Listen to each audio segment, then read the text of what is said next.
A poor girl is selling oranges at a traffic light, holding a handmade sign.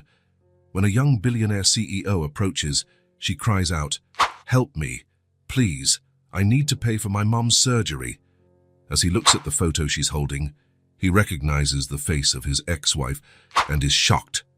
The gray sky over New York City seemed to mirror Blake Hamilton's mood on that fall morning. Despite being 38 years old and having a fortune estimated in the billions, there was a void no business acquisition could ever fill.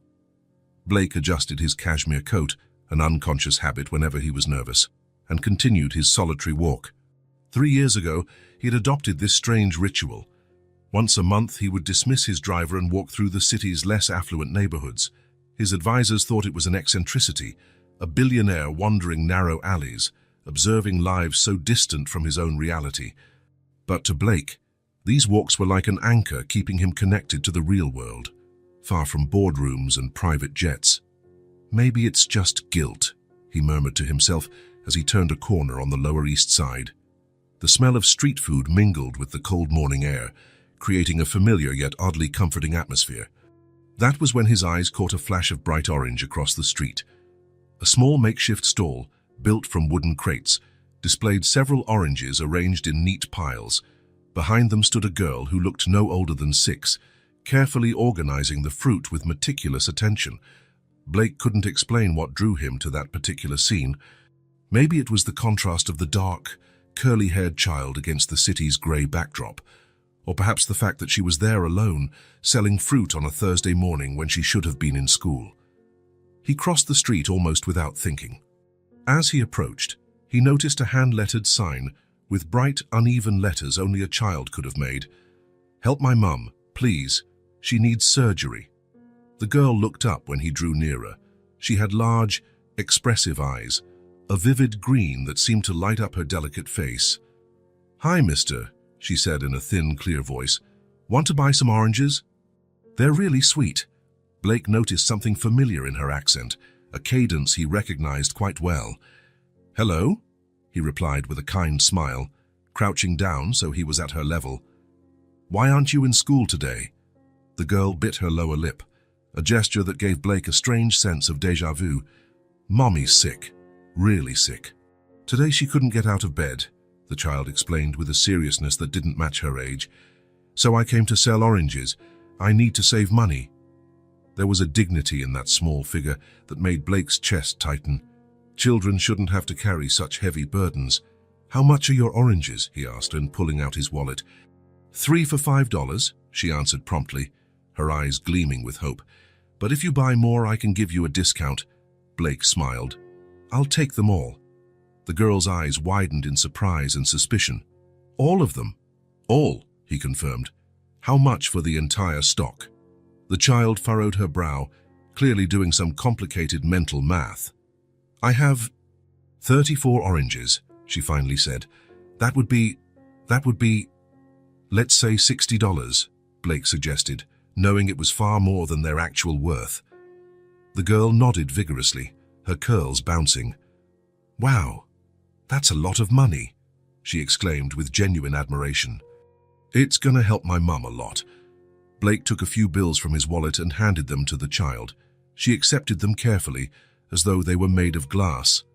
"I won't be able to carry all the oranges right now," he explained, "but you can keep them and sell them to other people."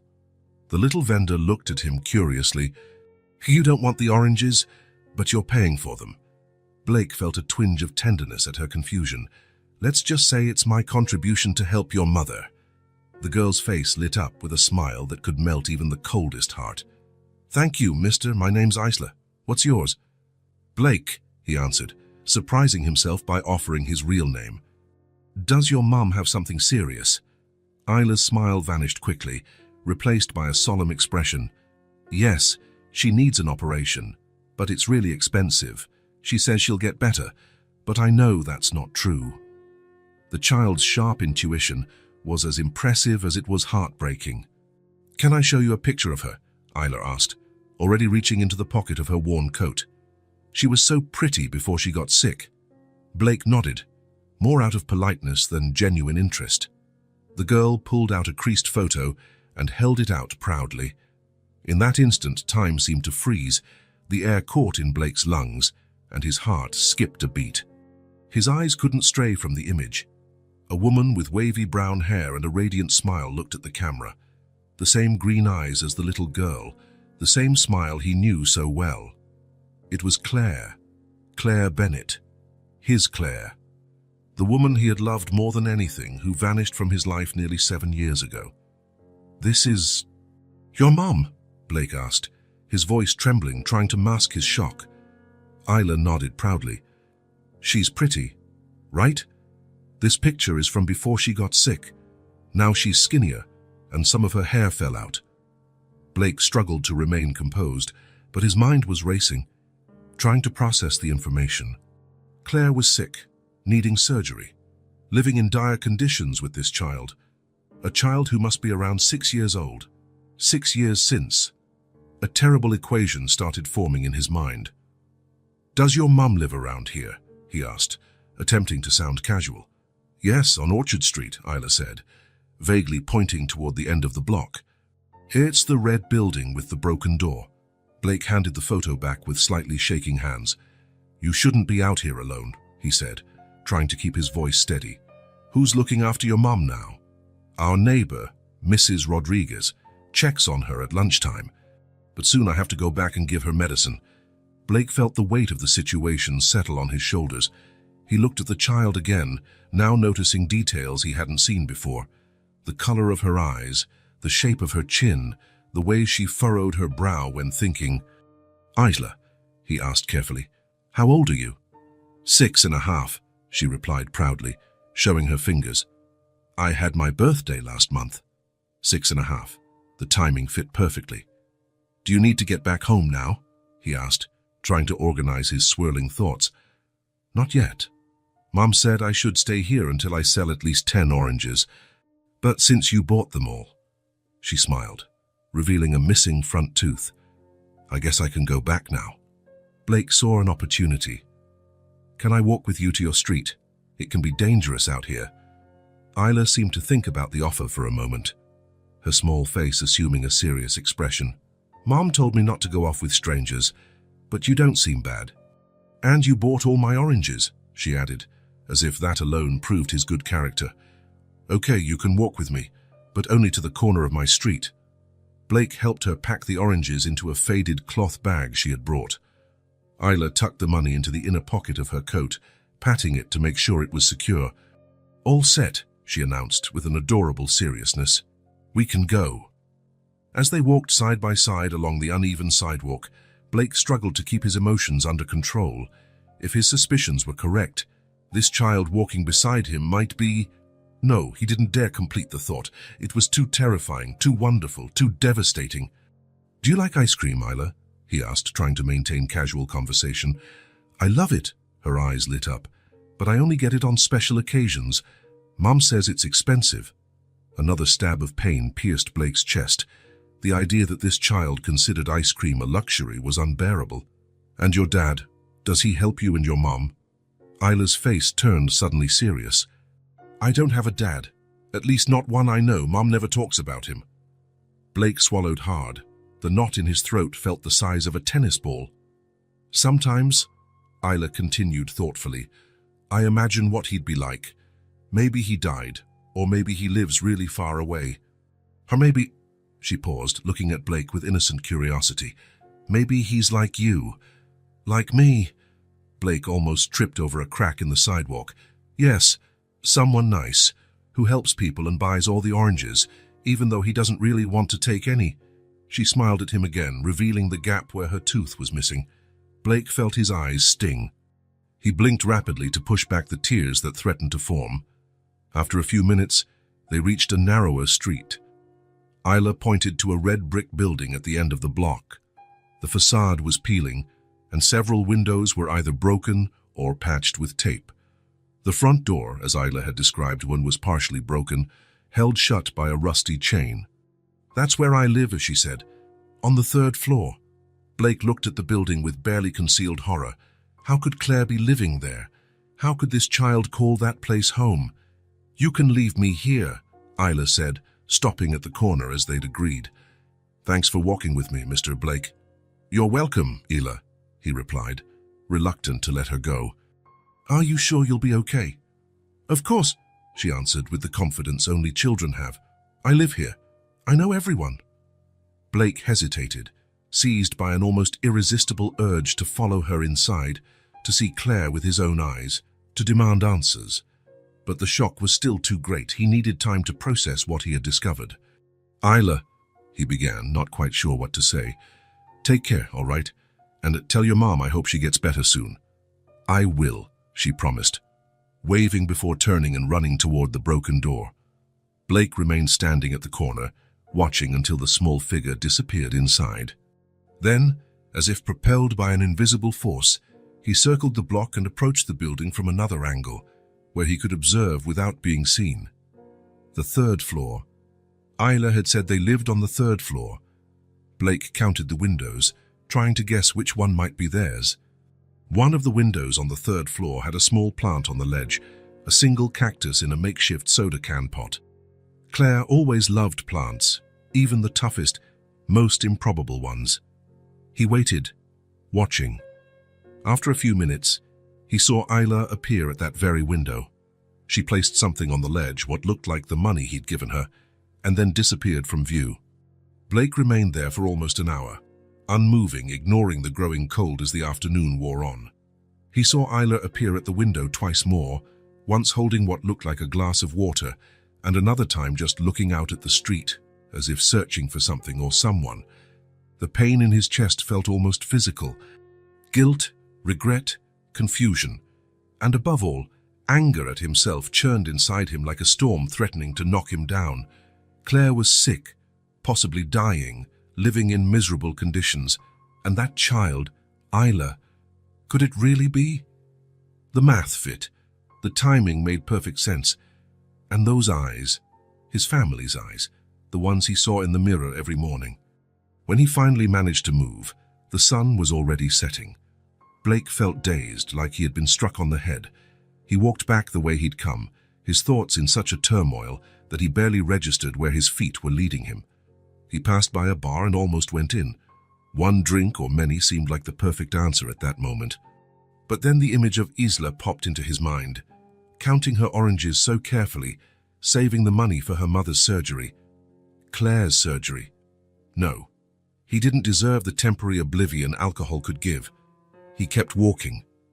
By the time he stopped, he was standing in front of his building on Park Avenue, a brutal contrast to the building he'd been watching just hours before. The doorman greeted him respectfully, but Blake hardly noticed, heading straight for the private elevator that would take him to the penthouse. In his luxurious apartment, with panoramic views of Central Park, Blake went straight to the bar and poured himself a whiskey. He downed it in one gulp, welcoming the burning sensation in his throat, a pain more bearable than what he felt in his chest. Claire, he murmured into the empty apartment, what have I done to you? He poured himself another drink but didn't drink it. He just held the glass, staring at the amber liquid as though it contained the answers he so desperately needed. A million questions swirled in his mind. Why had Claire never told him about the pregnancy? Why had she vanished without a trace? How had she ended up in such a desperate situation? And Ela, sweet, brave Ela, could she truly be his daughter? Blake set the glass down, suddenly disgusted with himself. What right did he have to feel anything now? He had chosen his career, his ambition, his empire. Claire had been collateral damage in his relentless climb to the top. With heavy steps, he walked to his study and sat at the mahogany desk that had cost more than many people earned in a year. He opened a drawer and pulled out a small velvet box. Inside lay an engagement ring that had never been given. A solitary tear slid down his cheek as he stared at the jewel, which symbolized promises never made, a future he had sacrificed on the altar of his ambition. In that moment, alone in his palace of solitude, Blake Hamilton made a silent vow. Tomorrow, he would go back. Tomorrow, he would find the courage to face the ghosts of his past and perhaps redeem himself for 7 years of absence. But for now, the guilt was too heavy to carry. For now, he needed to gather the shattered pieces of his soul, broken by the sight of that bright-eyed little girl and her ailing mother.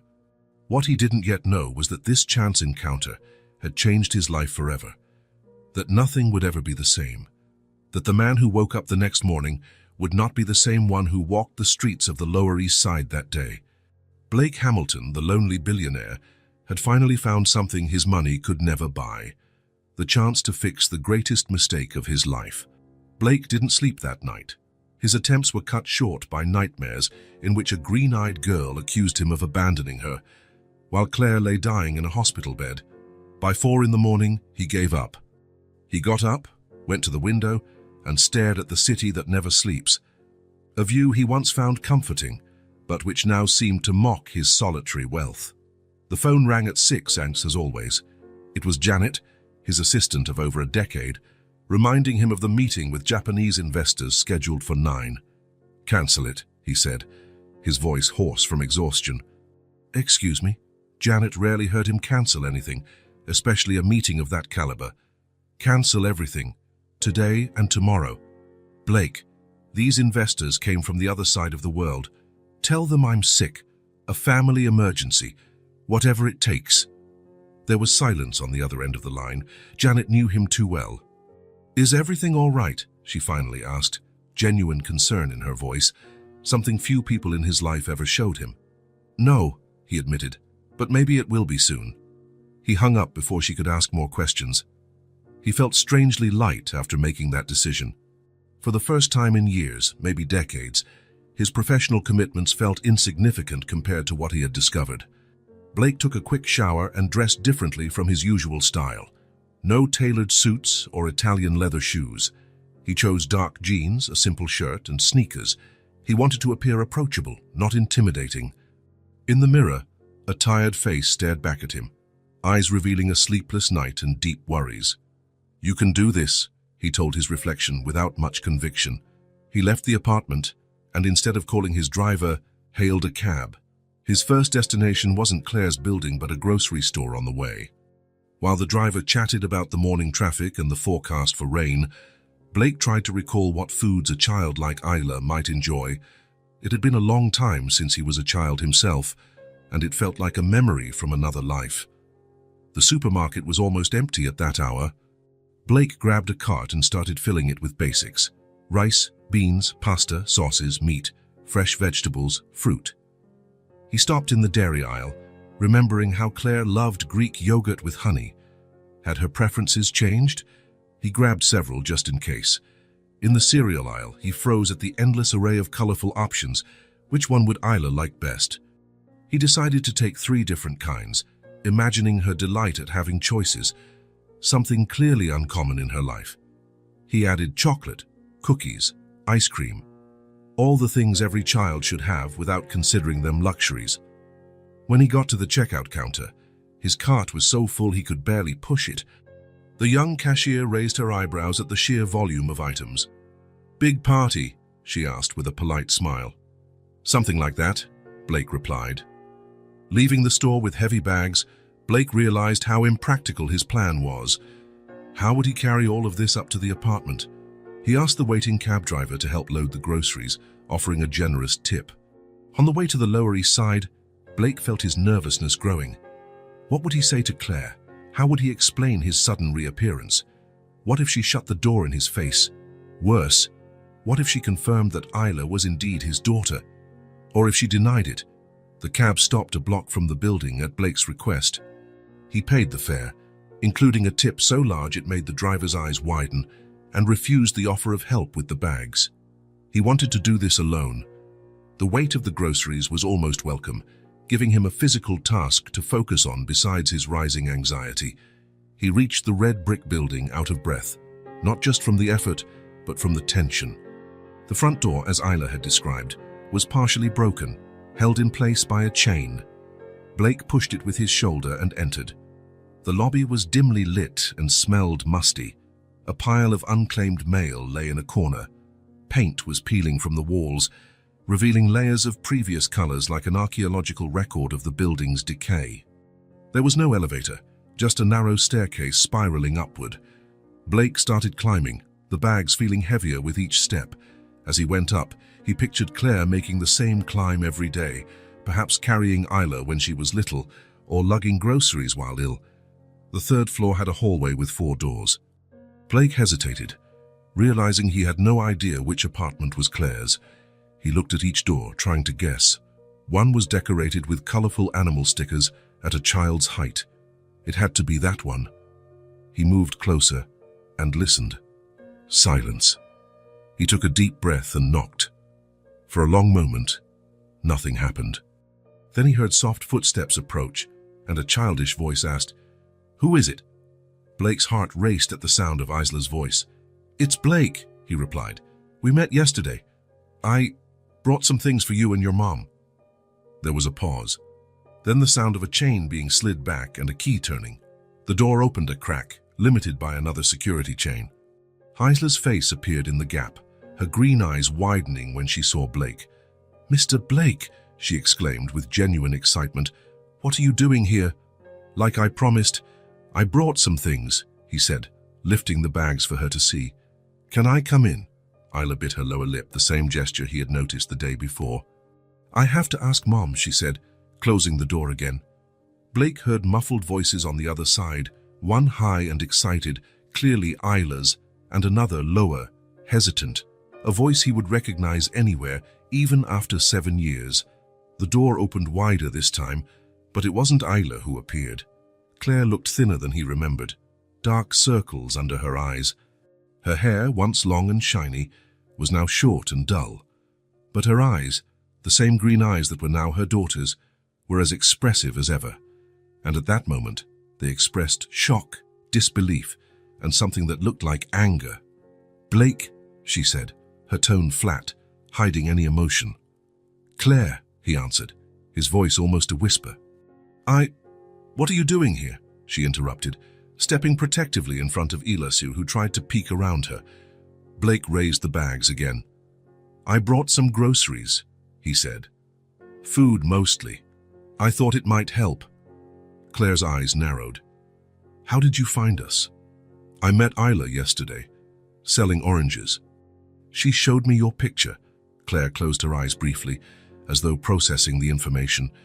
When she opened them again, there was a determination Blake knew all too well.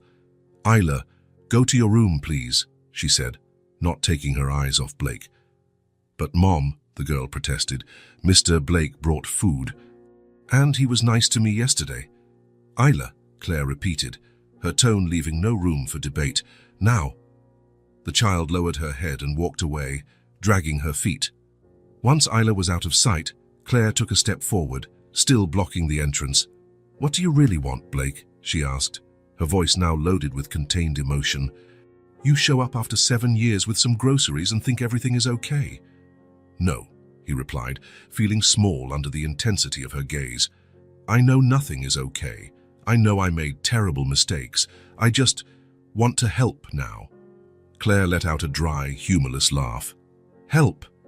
Now?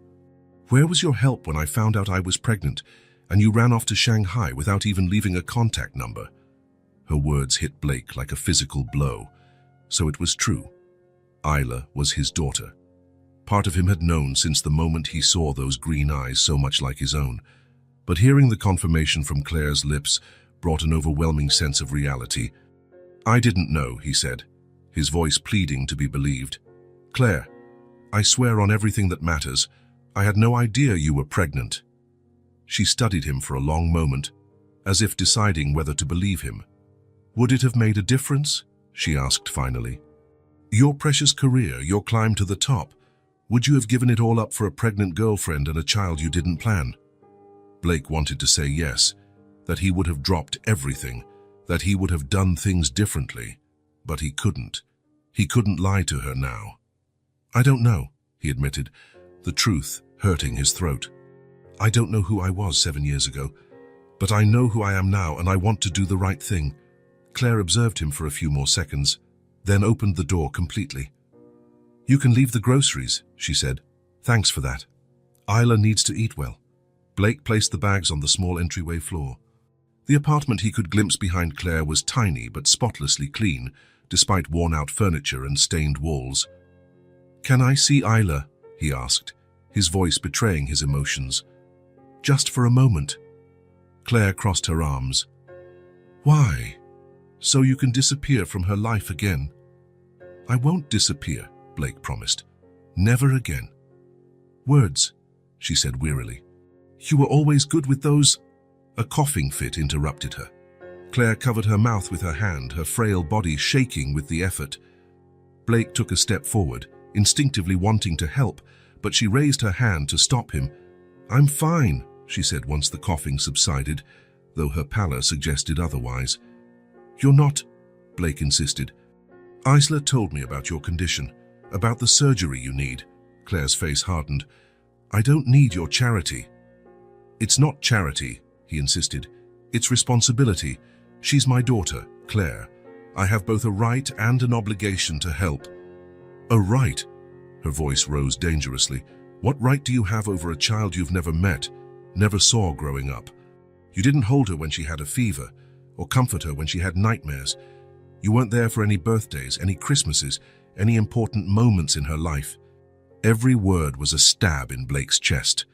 The worst part was that she was absolutely right. None, he admitted, his voice almost inaudible. I have no rights. But Isla has every right to a better life than this. She has the right to a healthy mother, and you... He hesitated, aware he was treading on dangerous ground. You have the right to proper medical care. Claire leaned against the doorframe, suddenly appearing exhausted. The brief burst of anger had consumed what little energy she had. It's too late, Blake, she said, her voice now more sad than angry. Too late for many things. A lump formed in his throat. Too late for the treatment. Maybe for that too, she answered vaguely. But I was talking about us, about trusting you again. I'm not asking you to trust me, Blake said, just to let me help. For Isla. Hearing her daughter's name seemed to affect Claire. Her expression softened slightly. Mom? Isla's voice drifted from the hallway behind her. Can I come out now? I want to see what Mr. Blake brought. Claire closed her eyes for a moment, as though mustering strength. When she opened them, there was a resigned look in them. Yes, honey. You can come. Isla appeared at her mother's side almost instantly, as if she'd been waiting right there in the hallway. Her eyes lit up upon seeing the bags. Wow, is all that for us? Blake couldn't hold back a smile at her excitement. Yes, it's all for you.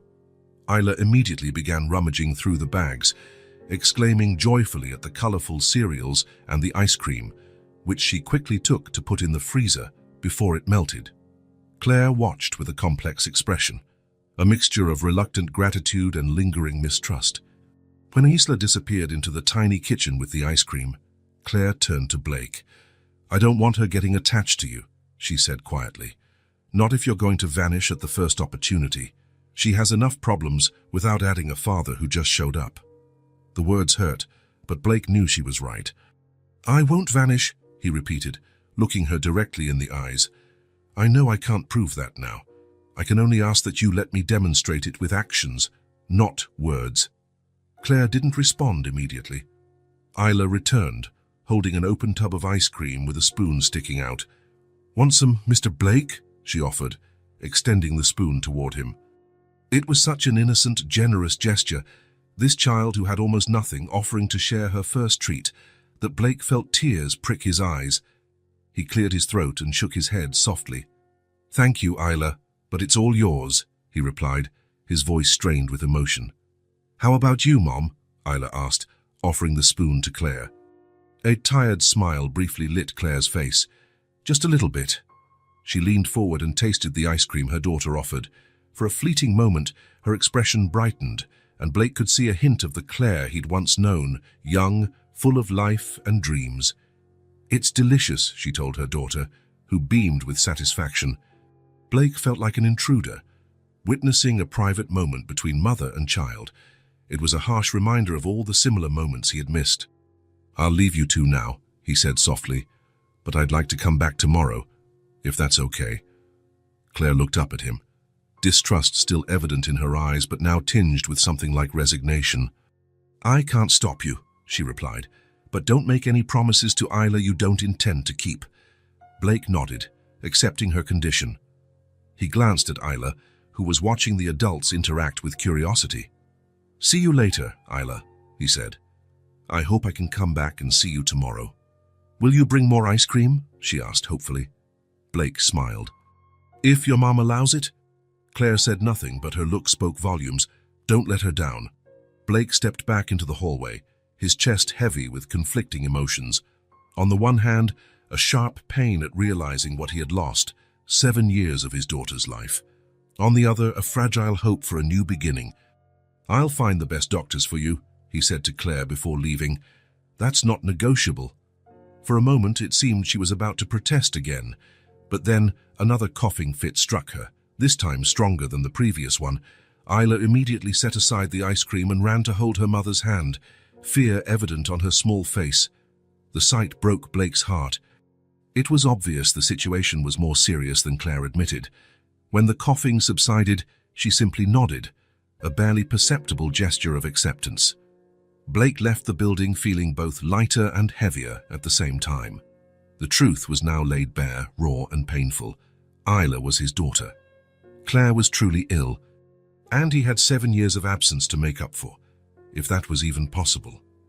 As he walked down the busy street, he mentally went over his next steps, calls to his medical contacts, arranging immediate treatment for Claire, consultations with lawyers about his rights and responsibilities as a father.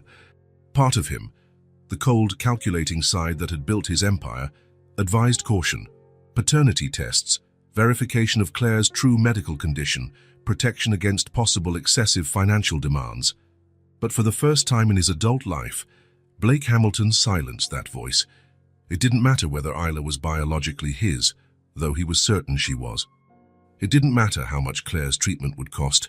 It didn't matter about legal hassles or complications. The only thing that mattered was that broken family he had, intentionally or not, helped destroy. And now he had a chance, perhaps his last chance, to fix it. When he finally hailed a cab to take him home, Blake realized he was smiling. It was a sad smile, marked by regret, but a smile nonetheless. For the first time in many years, he felt like he was doing something truly meaningful. Nightfall was settling over New York when Blake returned to his apartment. He poured himself a drink and went out onto the balcony, watching the city light up below. Somewhere in that sea of lights, a green-eyed little girl might be thinking about him. Tomorrow would be a new day. Tomorrow he would start building bridges over the 7-year chasm. Tomorrow he would face Claire's resistance and try to earn Isla's affection. But tonight was for decisions, and Blake Hamilton had decided no more running away. No more choosing ambition over love. No more abandoning those who needed him. This evening, high above his lonely empire, he made a silent vow to the stars. He would be the father Isla deserved and the man Claire needed him to be. Even if it was too late for some things, as Claire had said, he would do everything in his power to make sure it wasn't too late for those that truly mattered. Blake didn't sleep again that night. His attempts were interrupted by thoughts of Claire and Isla, of lost time, of Claire's health condition that she tried to hide, but which was obvious in every tired movement, every labored breath. At 5 in the morning, he gave up trying. He went to his study, turned on his computer, and began researching the best hospitals in the city, specialists for every possible condition Claire might have. Without knowing her exact diagnosis, he prepared for every possibility. He made a few calls, even at that hour, to people who wouldn't mind being woken up by Blake Hamilton. His name opened doors, something he had always known but had rarely used for anything beyond business. Now that power would serve a different purpose. By 8 in the morning, he had a list of doctors ready to see Claire immediately, hospitals prepared to admit her to private rooms, specialists standing by for his call. All he needed now was to persuade her to accept his help. Blake took a quick shower, dressed as simply as the day before, and went out. On the way, he stopped at a bakery and bought fresh breakfast items, bread, pastries, fruit. He remembered how Claire used to love croissants with raspberry jam and made sure to include them. The sky was overcast, threatening rain. Blake quickened his pace, feeling an inexplicable urgency, as if every minute was precious. He arrived at the red brick building a little after 9, quickly climbing the 3 flights of stairs. That was when he heard it. The sound of a child crying, a desperate cry coming from Claire's apartment. It wasn't the cry of a child upset or in minor pain. It was the sound of pure fear, of utter despair. Blake felt ice in his veins. He dropped the bags in the hallway and ran to the door, pounding on it. "Isla! Claire!" he shouted, panic rising in his voice. The crying continued, broken by sobs.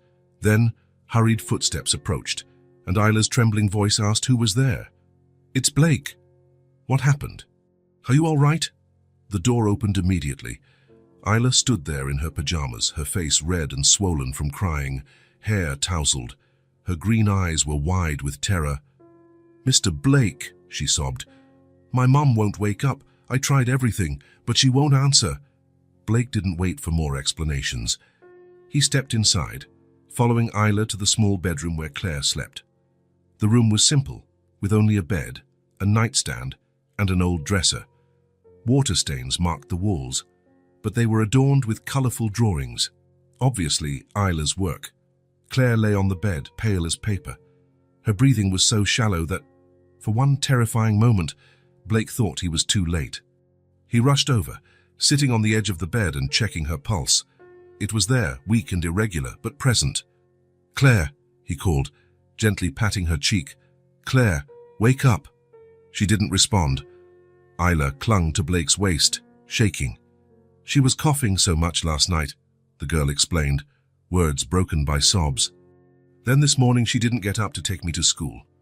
I thought she was just tired, but when I came to check, she wouldn't respond."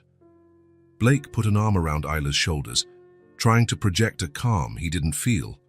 "How long has she been like this?" he asked, already taking his phone out of his pocket. "I don't know," Isla replied, wiping her tears with the back of her hand. "I think it's been about an hour since I started trying to wake her up." Blake dialed one of the contacts he'd prepared earlier. When they answered, his voice took on an authoritative tone Isla had never heard before. "Dr. Ramirez, this is Blake Hamilton. I need an ambulance to the Lower East Side immediately. It's an emergency." He gave the address and hung up, turning to Isla. "I'm taking your mum to the hospital right now. I need you to be strong and help me, okay?" Isla nodded, still teary-eyed but filled with a childlike trust that made Blake's heart ache. She trusted him instantly. No questions asked, just like only a child can. "What do I do?" she asked, straightening her small shoulders as if bracing for an important mission. "Grab some clothes for you and your mom, just enough for a few days. Toothbrushes, a comb, anything important. Can you do that?" Isla nodded again and ran off to fulfill the task. Blake turned back to Claire. She burned with fever, her forehead hot under his hand. Her fingers, by contrast, were icy cold. He felt fear surging, mixed with a corrosive guilt. What if it was too late? What if all those years of neglect had cost Claire her life? "No," he muttered to himself. "That's not going to happen." He pulled out his phone again and dialed another contact. "Janet, get in touch with New York Presbyterian Hospital. Tell Dr. Sullivan I'm on my way with a critical patient. I want the best team ready to receive her." When he hung up, Isla was back, holding a small worn backpack. "I put our things in here," she said, showing him the bag. "And Mom's medicine, too." "Great job," Blake praised her, trying to smile reassuringly. "Now I'm going to carry your mom downstairs. An ambulance is coming, but we can't wait." Without hesitation, Blake wrapped Claire in a blanket and lifted her into his arms. She felt alarmingly light, as if the illness had consumed not just her strength but her very substance. Her head fell against his chest, and a faint moan escaped her chapped lips. "Come on, Isla. Stay close to me." Together, they made their way down the stairs, Blake careful not to jostle Claire unnecessarily. Isla followed, a small hand gripping his shirt, as if afraid he might disappear too. When they reached the street, Blake spotted a taxi passing by and flagged it urgently. The driver stopped, looking suspiciously at the unconscious woman in Blake's arms. "New York Presbyterian Hospital, as fast as possible," he ordered, already opening the back door and gently placing Claire on the seat. "It's an emergency." Something in his tone or the urgency of the situation convinced the driver, who nodded and unlocked the doors. Blake helped Isla in and climbed in himself, keeping Claire cradled in his arms. "If you get us there in under 15 minutes, God, I'll triple your fare." he added. That was all it took. The taxi sped off, diving into morning traffic with renewed determination. During the ride, Blake kept his fingers on Claire's pulse, counting the faint beats as if he could keep her alive by sheer force of will. Isla sat quietly beside him, eyes fixed on her mother's face, clutching her backpack tight. "She's going to get better, right?" she asked at one point, her voice so soft Blake almost didn't hear. He wanted to say yes, that everything would be okay, that her mom would pull through just like she always did. But he couldn't lie to those green eyes so much like his own. "I'll do everything I can to make sure of that," he finally replied, knowing it was the only honest promise he could make. Isla seemed to accept this answer, nodding gravely. Blake realized, with a mixture of admiration and sadness, that this child had grown up far too quickly, forced to grasp realities no child should face. The taxi screeched to a halt outside the hospital's emergency entrance. As promised, a medical team was already waiting outside. 2 nurses with a gurney, a doctor in a white coat, and Janet, Blake's assistant, who had arrived beforehand to ensure everything was in place. Blake stepped out of the taxi, carrying Claire, refusing the gurney for the moment. "Dr. Sullivan?" he asked, addressing the doctor. "Yes," the man replied, already assessing the patient visually. "We'll take her in for evaluation right away." Blake finally placed Claire on the gurney but didn't let go of her hand. Isla jumped out of the taxi and ran to the other side of the gurney, grabbing her mother's other hand. As the medical team began pushing the gurney inside the hospital, Dr. Sullivan bombarded Blake with questions about Claire's medical history, her symptoms, how long she'd been unconscious. Blake answered what he could, painfully aware of how little he actually knew about the woman who had once been closest to him. Surprisingly, Isla filled in many of the gaps. "She takes these," she said, pulling a small case out of her backpack and handing it to the doctor. 3 times a day. And she uses this inhaler when she can't breathe. Dr. Sullivan examined the medications quickly, his expression growing serious. "Does your mum have any heart or lung problems that you know of, sweetie?" he asked gently. Isla nodded. "Both. She says her heart gets weak sometimes, and her lungs fill up with water. That's why she coughs so much." Blake felt the floor drop out from under him. Heart failure and pulmonary edema, serious conditions that could be fatal without proper treatment. "How long has she had these symptoms?" the doctor asked, now mostly directing his questions to Isla as they entered an exam room. "Always," the little girl answered simply, "as long as I can remember." Years, then. Claire had been sick for years, without proper treatment, fighting on her own while raising a child Blake hadn't even known existed. The guilt hit him like an avalanche. While he was amassing billions and building his global empire, the woman he had loved was wasting away, saving every penny to care for the daughter he didn't know about. A nurse approached, kindly asking them to wait outside while the team performed initial procedures. Blake hesitated, reluctant to leave Claire, but he knew the doctors needed space to work. "Let's go, Isla," he said, extending a hand to the girl. "We'll wait out there. The doctors will take good care of your mum." Isla took one last look at Claire, then clung to Blake's hand, letting him guide her to the waiting area. Janet followed discreetly, handling everything behind the scenes as she always did. They sat on cushioned chairs in a private waiting area, separated from the general public by tasteful partitions. Janet brought water and juice, also offering snacks that Isla declined with a shake of her head. "I'm not hungry," she explained. "My stomach feels funny." Blake nodded, understanding perfectly. His own stomach was in knots, filled with anxiety and fear. "Mr. Blake?" Isla broke the silence after a few minutes. "Is my mom going to die?" The question, asked with brutal childish honesty, punched the air out of Blake. He turned to face her, seeing the genuine fear in her eyes, his eyes, and wanting desperately to shield her from all pain. "Not if I can help it," he said with fierce determination that surprised even him. "This hospital has some of the best doctors in the world, and they'll do everything they can to help your mum." Isla studied his face for a moment, as if searching for any hint of deception or hesitation. Then, to Blake's surprise, she moved closer, and rested her head against his arm. "Thank you for helping us," she said softly. "I prayed for someone to come." Blake felt a lump in his throat and, on impulse, placed his arm around her shoulders, drawing her closer. "I'm here now," he promised, "and I'm not going anywhere." They remained like that, in silence, for almost an hour. Eventually, Isla accepted some orange juice and a sandwich Janet offered, eating slowly, without much enthusiasm. Blake kept his eyes on the doors Claire had passed through, as if sheer will could produce news.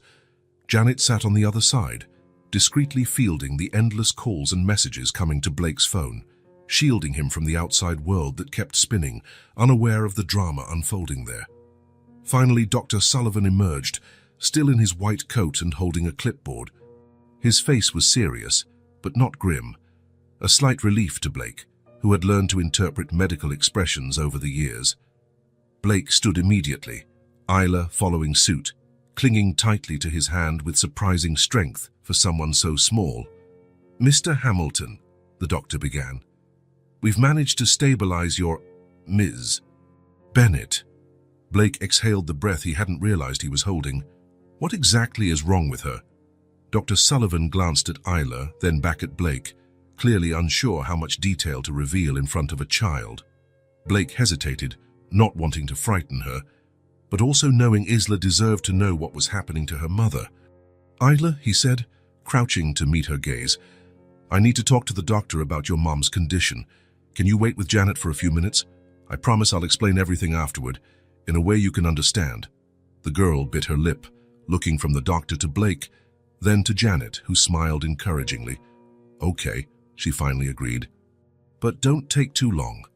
"I promise," Blake said, giving her hand a gentle squeeze before letting go. Janet guided Isla toward a small play area in the corner of the waiting room, far enough that she couldn't hear the conversation, but still within Blake's sight. He turned back to the doctor, bracing himself for the worst. "How serious is it?" he asked directly. "Doctor." Sullivan didn't hesitate. "Serious, but not hopeless. Miss Bennett has dilated cardiomyopathy with resulting congestive heart failure. She also has significant pulmonary edema and signs of bacterial pneumonia, which appears to be the immediate trigger for her current decompensation." Blake absorbed the information, his mind automatically sorting through options the way it did in business. Prognosis. With immediate and aggressive treatment, the chances are good. We've already started broad-spectrum antibiotics for the pneumonia, along with medication to improve her heart function. The pulmonary edema is responding to diuretics. And long-term. The doctor hesitated slightly. Cardiomyopathy is a chronic condition. From what I can tell from the preliminary tests, her heart has suffered significant damage, likely from going untreated for so long. Will she need a transplant? Blake went straight to the point. "It's too early to say for sure, but it can't be ruled out. For now, we need to focus on stabilizing her and treating the pneumonia. I recommend a series of more detailed tests once she's strong enough to handle them." Blake nodded, already making mental decisions. "Do whatever it takes, Dr. Sullivan. Cost is not an issue. I want the best team, the best specialists, the best treatments available. If there's any experimental option that might help, I want to know about it."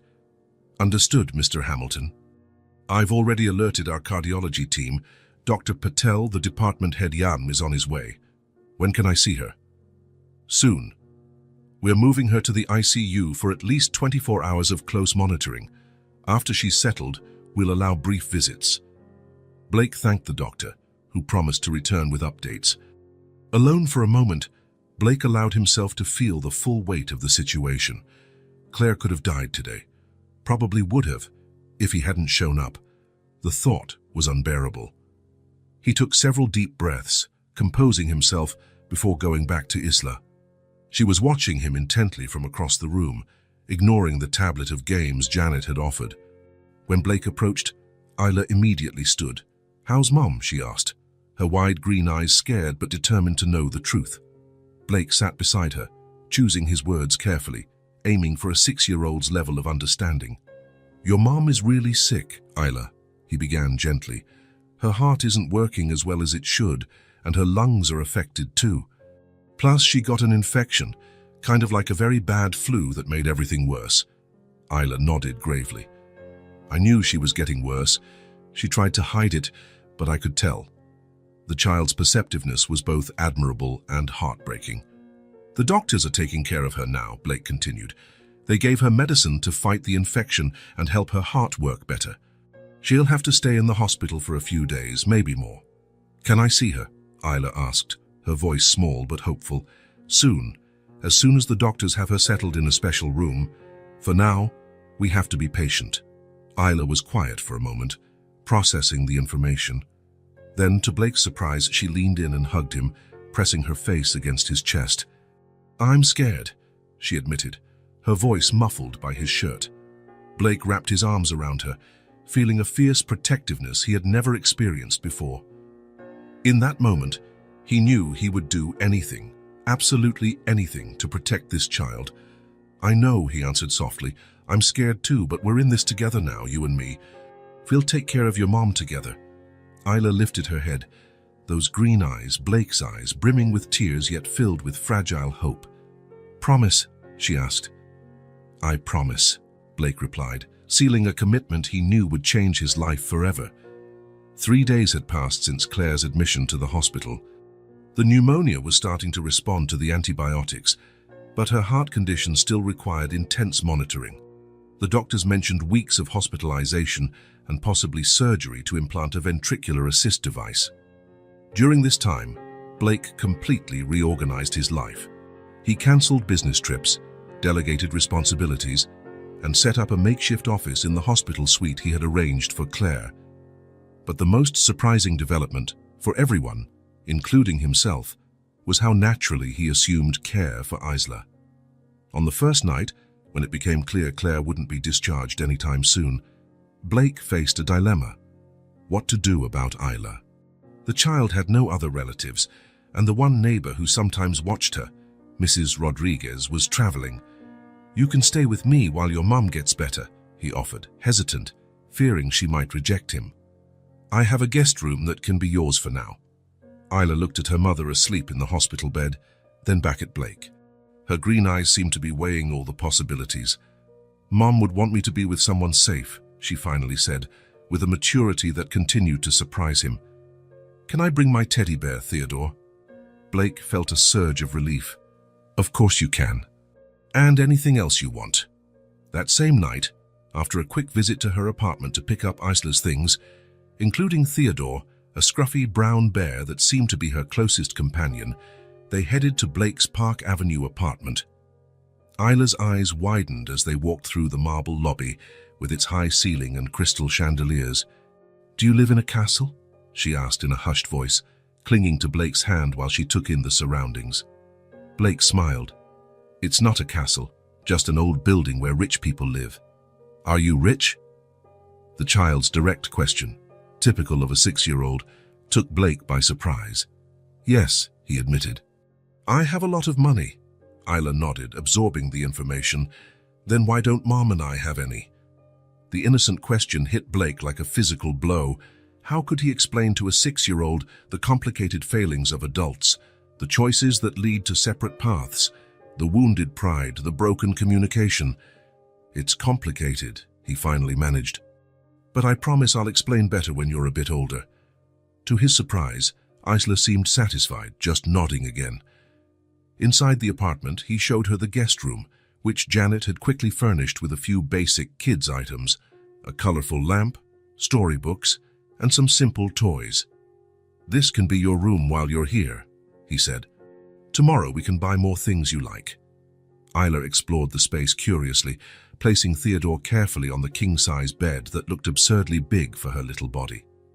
It's nice, she commented, but it doesn't feel real. Blake understood exactly what she meant. The room, with its elegant but impersonal decor, lacked warmth and history, the marks of a lived-in home. It wasn't like the tiny, cramped apartment she shared with Claire, which was full of love despite its poverty. That first night was strange for both of them. Blake prepared a simple dinner, macaroni and cheese, one of the few things he knew how to cook, and tried to keep a natural conversation going with Isla. The child answered politely, but there was a distance in her demeanor, a worry overshadowing her thoughts. At bedtime, he helped her brush her teeth and change clothes, feeling entirely awkward and unprepared for the task. "Your mom will get better," he said as he tucked her in, trying to offer some comfort. Isla nodded, hugging Theodore. "She's strong," she answered simply. "Good night, Mr. Blake." "You can just call me Blake if you want," he offered. She thought about it for a moment. "Okay, good night, Blake." The days that followed involved a series of small adjustments. Blake, used to running multinational corporations, discovered that managing a 6-year-old's routine was just as challenging. There were schedules to keep, meals to prepare, baths to supervise. He hired a personal assistant specifically to help with Isla, but Blake insisted on being as hands-on as possible. For her part, Isla watched everything with curious eyes, silently adapting to her new environment. She was surprisingly easygoing, maybe because she had grown up taking on responsibilities beyond her years, or maybe because she instinctively understood how serious her mother's situation was. Every day, they visited Claire in the hospital. The visits were short, as she spent most of the time asleep, often under the influence of medication that left her groggy. But those brief moments were the highlight of Isla's day. The child would chat to her mother about everything she'd done, showing drawings and small gifts she'd made. During one such visit, Blake watched from a corner as Isla whispered something into her unconscious mother's ear. The intimacy of that moment, the absolute trust that even in her sleep, Claire was listening, stirred something deep inside him. He realized then he would do anything to protect that bond. On the third day, things began to change between them. A routine had formed. In the morning, they went to see Claire, who was awake for slightly longer periods each day, though still very weak. In the afternoon, while Blake worked remotely, Isla occupied herself with the new toys and books he'd bought. In the evening, they'd have a simple dinner and talk about the day. It was during one of these dinners that the first real breakthrough occurred. "Blake," Isla said, pushing the macaroni around on her plate, "can I ask you something?"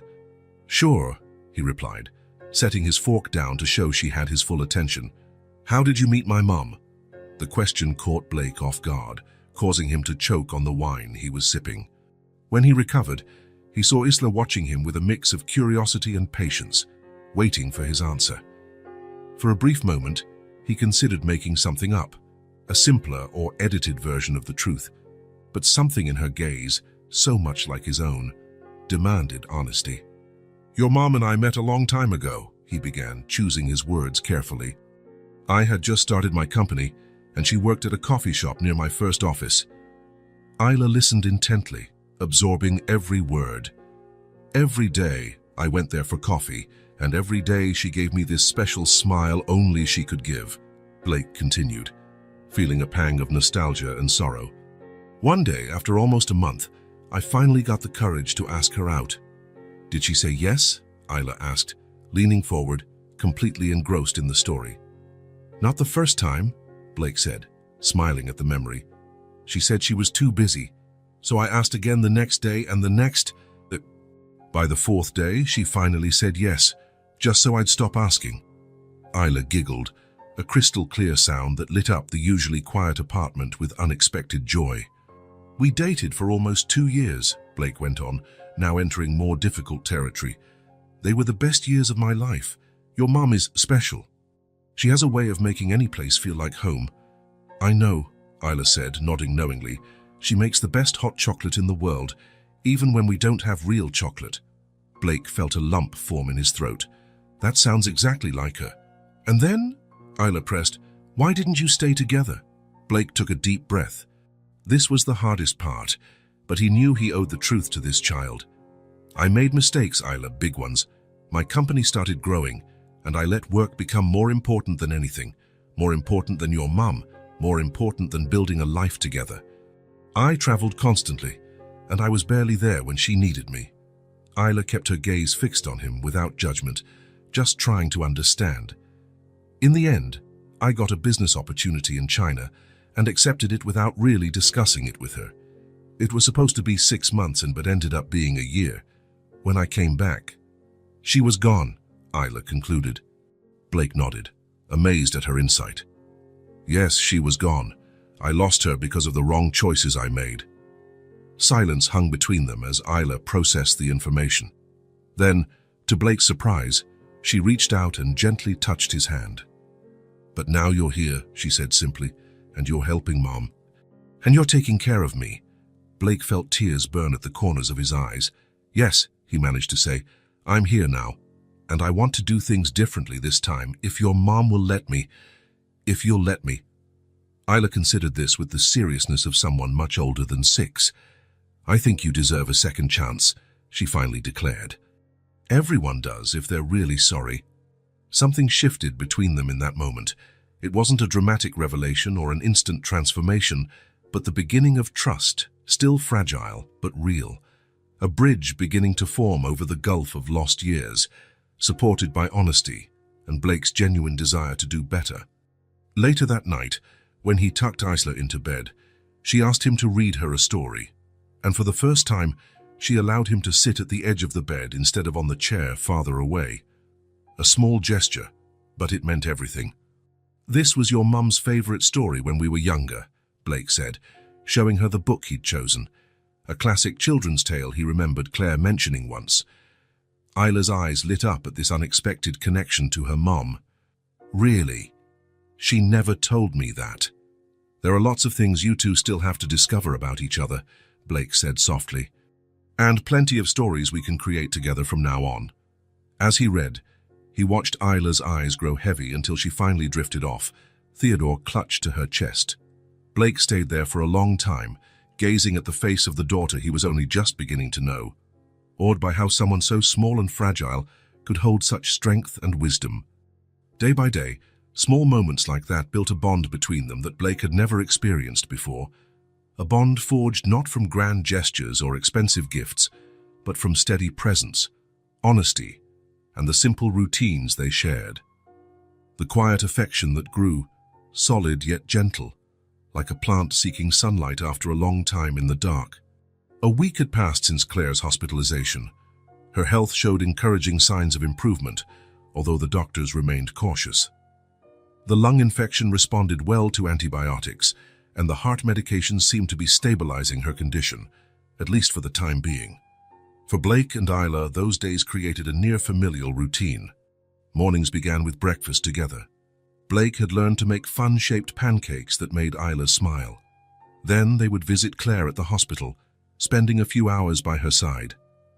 In the afternoons, while Blake worked in his makeshift office, Isla colored or read the new books he'd bought for her.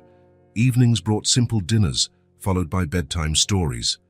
Gradually, the awkward moments became fewer, and a genuine connection began to blossom. Isla no longer hesitated to ask for help when she needed it, and Blake no longer felt entirely lost in taking care of her daily needs. On this particular night, while waiting for a pizza delivery at Isla's request, they sat in the spacious living room overlooking Central Park. Isla was busy drawing, her tongue peeking out in concentration. Blake was on his laptop, occasionally glancing up to watch her. "What are you drawing?" he finally asked, curious about her intense focus.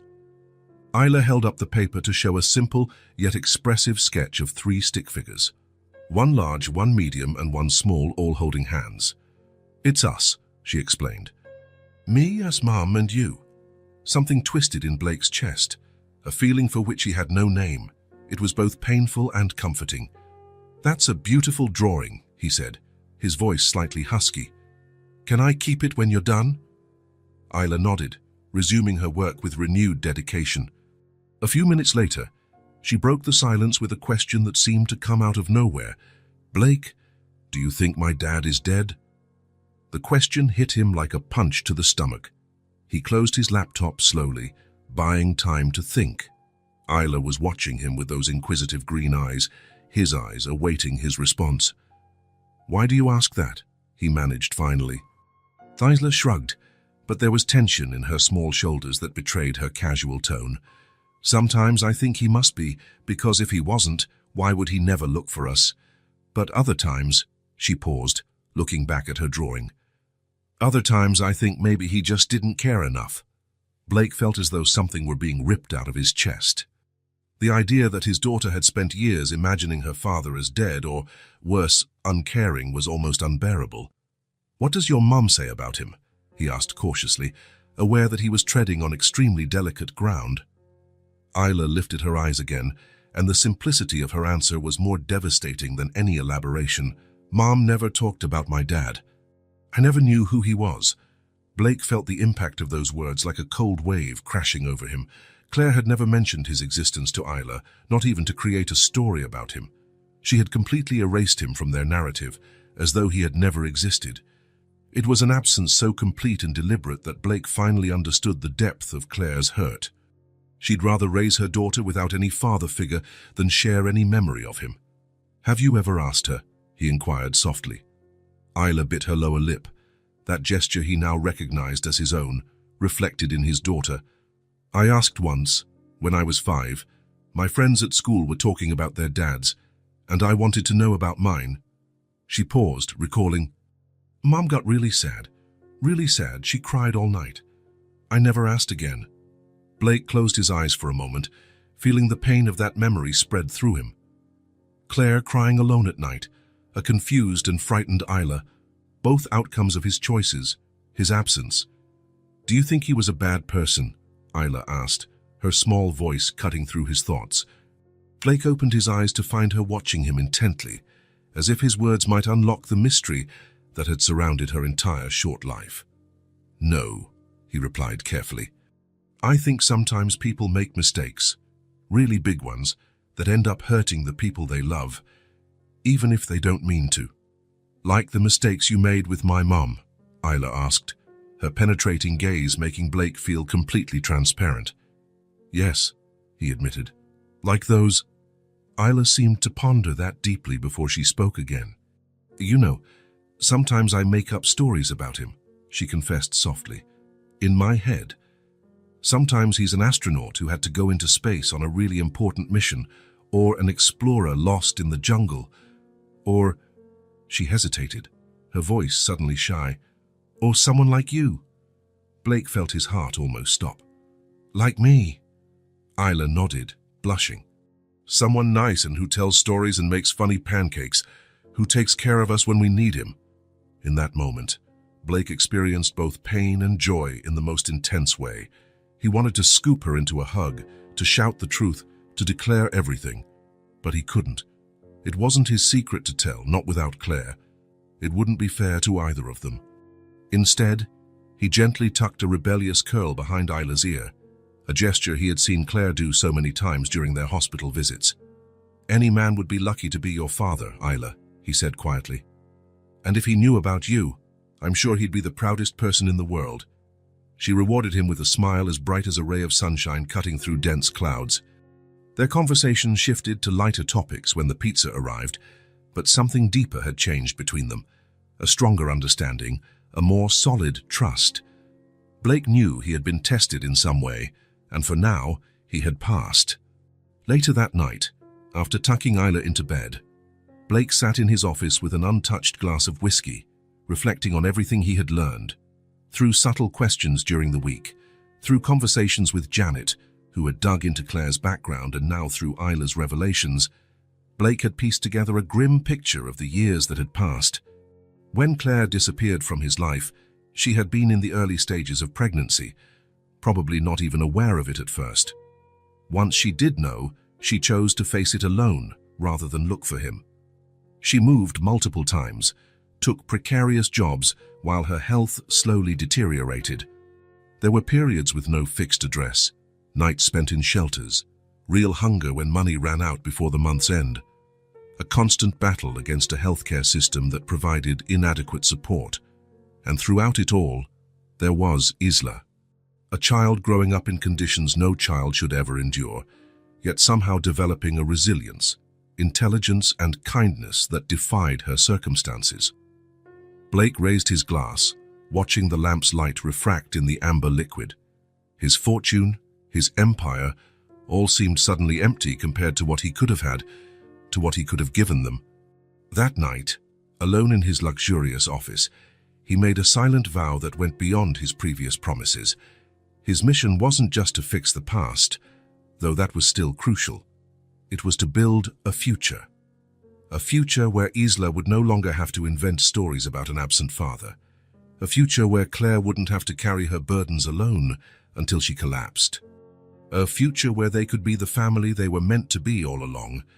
While Claire slept in her hospital bed, slowly regaining her strength, and Isla dreamed in the next room, Blake finally understood his true purpose. It wasn't to create wealth, build companies, or accumulate power. It was to love and protect these two people who, even in his absence, had shaped him completely. And he promised himself, with every ounce of determination he possessed, that as long as he lived, they would never again know hunger, homelessness, or abandonment. They would never fight alone. They would never fear tomorrow. That promise, made in the silent hours of the night, sealed a transformation that began the moment he first saw Isla's green eyes selling oranges on a random street corner in New York. The hospital room was quiet that morning, save for the steady beeping of the machines monitoring Claire's vital signs. Blake sat in the chair beside her bed, focused on his laptop while she slept. 2 weeks had passed since she'd been admitted, and the doctors were pleased with her progress. The pneumonia was fully under control, and her heart condition was stable, though long-term treatment options needed to be discussed. Isla was at school. Blake had found a private institution near the hospital that agreed to enroll her mid-semester. Initially hesitant, the girl adjusted surprisingly well, especially after Blake explained they could visit Claire every day after school. A subtle movement in the bed caught his attention. Claire shifted slightly, her fingers twitching on the white blanket. Blake shut his laptop and leaned forward, watching her carefully. Over the past few days, she had woken a few times, but only briefly, still groggy from medication. This time, however, when her eyes opened, there was a clarity in them that hadn't been there before. Claire blinked several times, adjusting to the soft light that filtered in through the half-open blinds. Her gaze swept the room until it landed on Blake. "Water," she croaked, her voice rough from disuse. Blake jumped up immediately, grabbing the cup and straw he kept ready on the bedside table. He helped her raise her head slightly and brought the straw to her lips. Claire took a few sips, then closed her eyes for a moment as though the simple act of drinking water was the most precious relief. "Thank you," she said when she finished, settling back onto the pillow. Blake returned the cup to the table and sat down, unsure what to say. Over the 2 weeks she'd been hospitalized, he'd envisioned this moment countless times. What he'd say, how he'd explain everything that happened, how he'd discuss Isla. But now, confronted by Claire's direct gaze, none of his rehearsed words felt right. "How long?" she asked, breaking the silence. 2 weeks, he answered. "You had acute pneumonia on top of your heart condition. It was scary." Claire nodded slightly, as though she had expected it. "Isla? She's fine. She's in school right now. She stayed with me while you were unconscious." A shadow of worry crossed Claire's face. "School? I enrolled her at Dalton, a few blocks from here. It's a good school. She's adapting well, all things considered," Blake explained, attempting to reassure her. "We've been visiting you every day." Claire was quiet for a few moments, processing. When she spoke again, her voice was stronger but laced with suppressed emotion. "Thank you, you saved my life, but old wounds still exist." The honesty in that statement cut deeply. There was no open accusation in her tone, but a clear acknowledgement that gratitude didn't erase the past. "I know," he replied, equally honest. "I don't expect you to forget or forgive easily. I just want to help, however I can." Claire studied him for a moment, her green eyes so much like Isla's, searching his face as though looking for something specific. "Why?" she finally asked. "After all this time, why now?" Blake could have said many things, mentioned the chance encounter with Isla, or talked about seeking redemption or regret. But he chose the simplest truth. "Because I finally understand what really matters," he said. "And it's none of the things I spent years chasing." Claire didn't respond, but something in her gaze softened almost imperceptibly. She turned her head toward the window, watching the blue sky and drifting clouds. "Did the doctors say when I can go home?" she asked after a moment. Blake hesitated. "In a few more days, probably, but Claire..." "About your home, what about it?" I moved your and Isla's things into an apartment I rented near here, temporarily, he explained cautiously. I thought it would be more practical during your recovery, being close to the hospital and Isla's school. He braced for anger, righteous indignation that he'd taken such a major step without consulting her. But Claire just nodded faintly. Makes sense, she said. Thank you. Silence fell between them again, less tense this time, but still laden with words unspoken. Blake wanted to ask about the past, about the lost years, about Isla. He wanted to confess he knew that he had figured it out, but something held him back. Respect for her timing, for Claire's need to face the present before confronting the past. Could you bring me a mirror? She asked, interrupting his thoughts. Blake found a small mirror in the bedside drawer and handed it to her. Claire observed her reflection with a neutral expression, her thinner face, dull hair, pale skin. She showed no surprise or sadness, just acceptance. I came close this time, didn't I? She asked, handing the mirror back. Yes, he said, remembering the fear he'd felt. But you're strong, Claire. You always have been. A fragile smile, her first since waking, crossed her lips for a moment. I had to be. At that moment, the door opened, and a doctor walked in, followed by a nurse. They both smiled when they saw Claire awake. Ms. Bennett, good to see you awake and aware, greeted the doctor, stepping up to the bed. How are you feeling? Blake stood up, making room for the doctor to examine Claire. I'll go get some coffee while you get checked out, he said. I'll be right back. Claire nodded, and Blake left the room, feeling a mix of relief and apprehension. The ice was broken, but the path ahead remained long and uncertain. Thursday. In the weeks that followed, as Claire gradually regained her strength, the dynamic among the three of them slowly evolved. After being discharged, she moved into the apartment Blake had rented, a comfortable two-bedroom place overlooking a small park. Though initially reluctant, she agreed to it after Blake explained it was only temporary, until she fully recovered and they could discuss more permanent options. Blake did not move into that apartment, keeping his own place a few blocks away, but he spent most of his time there. He hired a nurse to help Claire during the day, and every evening after picking Isla up from school, they shared dinner together. At first, those meals were quiet and awkward. Claire, still weak and processing everything that had happened, said little. Blake, anxious not to push her, stuck to safe topics: Isla's progress at school, the day's news, plans for the next meal. Sensing the tension, Isla alternated between trying to cheer them up and lapses of silent observation. But as the days passed, small changes began to appear. The first sign came one afternoon when Blake arrived to find Claire and Isla in the tiny kitchen attempting to make cookies. Flour was everywhere, and the smell of something slightly burnt lingered in the air.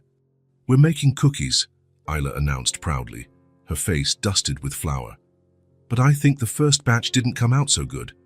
Claire, perched on a stool by the counter, looked tired, but had a sparkle in her eyes Blake hadn't seen in a long time. Isla insisted, she explained with a slight shrug. Apparently, cookies are essential to recovery. Absolutely, Blake agreed, playing along.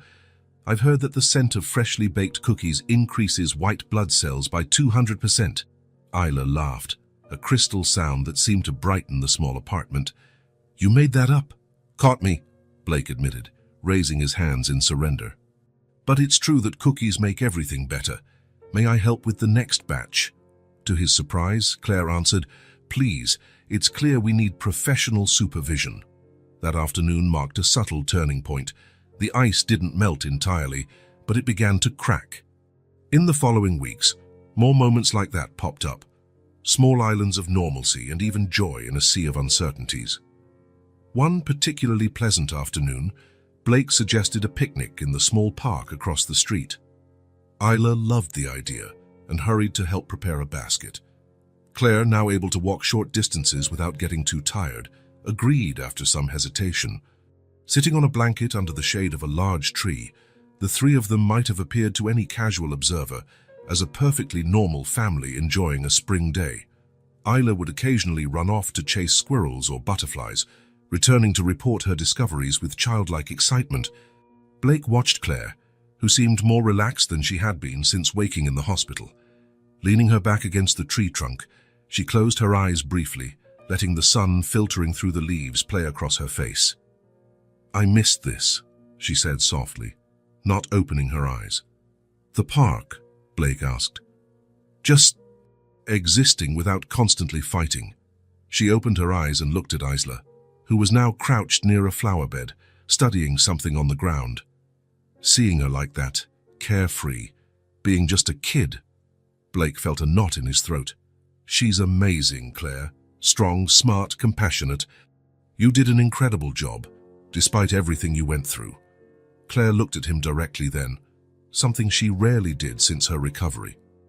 "I had no choice," she said matter-of-factly, with no bitterness. "When you have someone who depends on you completely, you find strength you never knew you had." The implication hung in the air. She had been alone, with no choice because Blake wasn't there. He wanted to say he would have helped, would have been there if he'd known. But he knew that was a fragile argument. Instead, he opted for honesty. "I'm sorry you had to do it all alone," he said simply. "I really am." Claire didn't respond immediately. She watched Isla a bit longer before speaking again. "It wasn't always terrible, you know. We had good moments. Movie nights under blankets, scavenger hunts in our apartment on rainy days, made-up bedtime stories." A small smile touched her lips.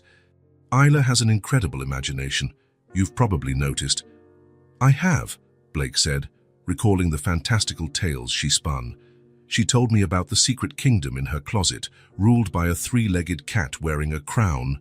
Claire laughed, a sound so unfamiliar now that it almost startled Blake. "Sir Whiskers, a benevolent but demanding ruler. Apparently, only those who know the secret password, which changes weekly, are allowed in. And it always involves some kind of meow or purr," Blake added with a grin. They shared a brief moment of complicity, united by their love for the same remarkable child. For an instant, the years of separation seemed to shrink, and they were simply Claire and Blake again, as they had been before ambition and wounded pride tore them apart. But then Claire averted her gaze, and the moment passed. Silence returned, less tense than before, but still laden with everything left unspoken. Isla came running back, cupping something in her hands. "Look," she cried, opening her fingers slightly to reveal a small ladybug. "It landed on my hand because I stayed super still." "They say ladybugs are good luck," Claire said, leaning in to see the tiny red insect. "Did you know they help protect gardens? They're like little guardians." "Like knights in red armor," Blake added. Isla pondered that idea. "I guess she needs a name, then. All knights have names." "How about Lady Spot?" Blake suggested. "Or Scarlet the Brave," Claire offered. Isla shook her head at both suggestions. "I'm calling her Dottie Reddington, protector of gardens and friend of children," she declared with all the solemnity of a royal ceremony.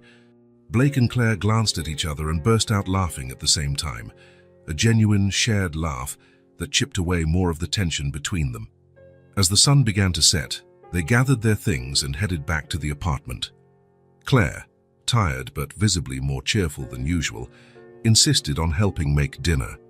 The three of them worked in the small kitchen, Isla washing vegetables, Claire slicing them carefully, and Blake handling the rest. The simple meal, roast chicken with vegetables and rice, was eaten amid light conversation and occasional laughter. For the first time, they caught a glimpse of what they could be as a family, if only they allowed themselves to dream it possible. Later, after Isla went to bed, Blake and Claire sat on the apartment's small balcony, watching the city lights begin to sparkle against the darkening sky. Blake handed her a cup of tea, chamomile with a hint of honey, just the way she used to like it. "Thank you," she said, accepting the cup. The word carried more meaning than simple gratitude for tea, and they both knew it. "For you and Isla, I'd do anything," he replied, settling into the chair beside her. Claire studied him over the rim of her cup as she took a sip. "You've changed," she observed quietly. Blake thought for a moment. "I think so. Or maybe I just remembered who I really am, underneath all the layers I built up over the years." "These past years haven't been kind to me," Claire said after a pause, "physically and emotionally. I have scars, Blake. Many you can't see." "I know," he said softly. I don't expect them to vanish overnight, or that a single picnic could erase years of struggle. I only hope that with time we can build something new, something good for Isla. Claire nodded, turning her gaze back to the city before them. She likes you, she said. I've never seen her connect so quickly with someone. Blake felt his heart tighten at that statement. The bond he'd formed with Isla was the most precious treasure he had now.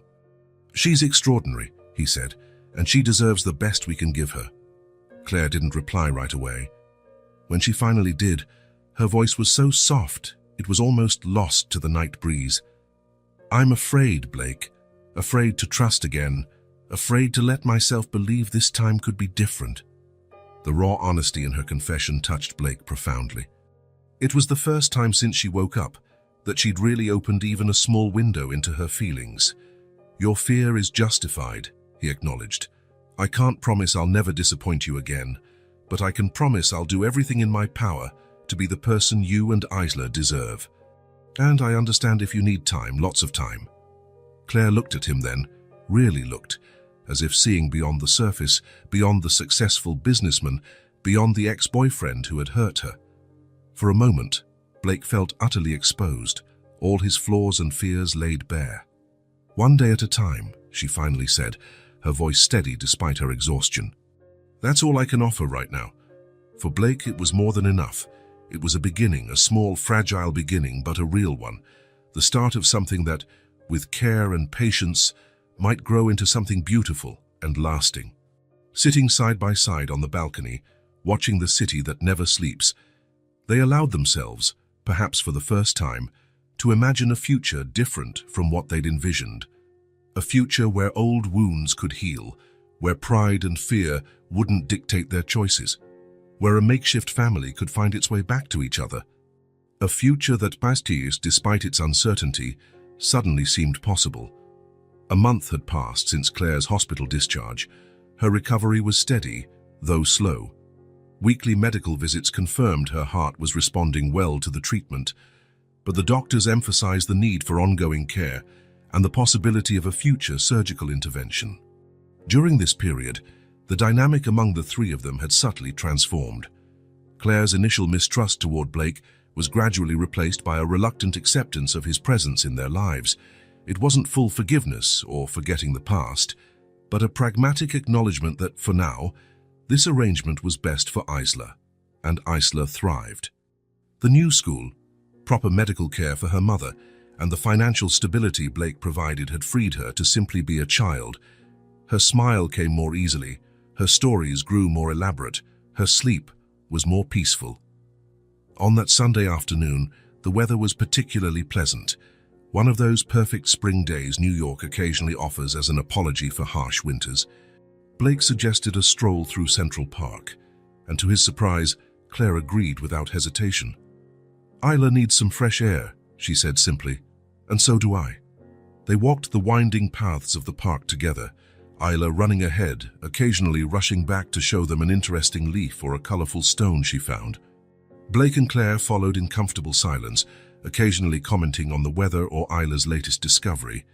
When Isla stopped, enthralled by a group of ducks on one of the ponds, Blake used the moment to check on Claire. You don't have to worry so much, she said with a small smile. I'm not going to collapse in the middle of the park. Force of habit, Blake admitted. I spent a lot of sleepless nights at the hospital, hoping you'd... well, you know. Claire nodded, her gaze drifting to Isla, now trying to coax a squirrel closer with a piece of cookie she'd saved in her pocket. I never properly thanked you, she said after a moment. For everything you did for Isla while I was unconscious. Janet told me how you cancelled meetings, rearranged your entire life to look after her. It was nothing, Blake said automatically. Claire turned to look at him squarely. Don't do that, she said firmly. Don't minimize it. It was significant for Isla, and for me too. Blake felt the weight of those words. It was the first time Claire openly acknowledged the importance of his recent actions. You're welcome, he said simply. They continued walking, eventually finding a quiet spot under a large tree. Blake spread out the blanket they'd brought, and the three of them sat down to enjoy a simple picnic. Isla devoured her sandwich and apple in record time before asking permission to explore a small area nearby, always within sight of the adults. Left alone, a different kind of silence settled, denser, filled with unspoken words. Blake noticed Claire seemed uneasy, as if gathering her courage to speak. "I've been thinking a lot," she began, eyes fixed on Isla, who was now happily piling up small stones a short distance away. "About the past, about decisions." Blake felt his heart beat faster, but kept his expression neutral. "What kind of decisions?" Claire took a deep breath. "Why I left or to start with?" It was the first time they directly addressed the subject since Claire woke up in the hospital. Blake had avoided pressing her, respecting her pace, though his curiosity and guilt burned inside him. "You don't have to talk about it if you don't want to," he offered. "I do," she insisted, still not looking at him. "I think we both need this conversation," Blake nodded, waiting for her to continue. "I left because I didn't feel seen, much less loved," Claire said, her words now flowing more easily. "You never had time for me. You lived for your business, and I was invisible to you." The truth of her statement hit Blake hard. It wasn't anything he hadn't already known or admitted to himself in lonely nights of reflection, but hearing it directly from Claire made it more real and more painful. "After a while, I had enough," she continued. "You lived for your business, and I was invisible to you. I deserved better." "You did deserve better," Blake said, his voice hoarse with emotion. "So you deserved far more than I was willing or able to give back then?" Claire finally turned to face him. "It was never about what you could give me materially, Blake. It was never about money or expensive gifts. It was about being there, about really seeing me." Blake nodded, accepting the criticism. "I know. It took me a long time to understand that. Maybe I only truly grasped it when I saw Isla for the first time." Isla's name made Claire avert her gaze again, watching their daughter, who was now chatting enthusiastically with another child who had wandered over to admire her stone tower. "When I found out I was pregnant, you had already been in China for 2 months, Claire said, her voice quieter now. "I tried to reach you, called your office repeatedly, left messages, no reply." Blake felt sick hearing that. "My God, Claire, I swear I never got those messages. Jenkins, my assistant at the time, never said anything." Claire shrugged, as though it no longer mattered.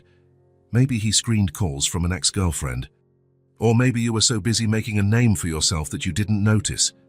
The accusation was fair, and Blake didn't try to defend himself. "What happened after that?" he asked softly. "I waited a few more weeks. Then I realized I had to move on, for me and the baby. I moved to Boston, where a friend offered me a place to stay. I thought I could rebuild my life there." The idea of Claire, pregnant and alone, trying to get by in a new city, tore at Blake's heart. "I would have helped, Claire, if I'd known." "Would you really?" she asked, not angrily, just genuinely curious. "The man you were then, so consumed by ambition. Would he have truly dropped everything to help a pregnant ex-girlfriend?" Blake wanted to say yes, that he would have done the right thing, but the honesty now guiding their relationship demanded more. "I don't know," he finally admitted. "I want to believe I would have, but the truth is I don't know who I was back then. Or rather, I do. I was someone obsessed with success, with approval from people who didn't really matter, someone who measured worth in dollars and cents." Claire seemed to appreciate his candor, nodding slightly. "That's why I never came back to tell you about Isla, even later on. The man I knew wasn't ready to be a father, wasn't ready to put someone else above his ambition." "And now?" Blake asked, almost afraid to hear the answer. Claire studied him for a long moment. "Now you're different. Or maybe you're who you always were, underneath all those layers. The man I saw taking care of Isla while I was in the hospital, who stayed up nights by my bedside, who rearranged his whole life without hesitation, that man could be a good father."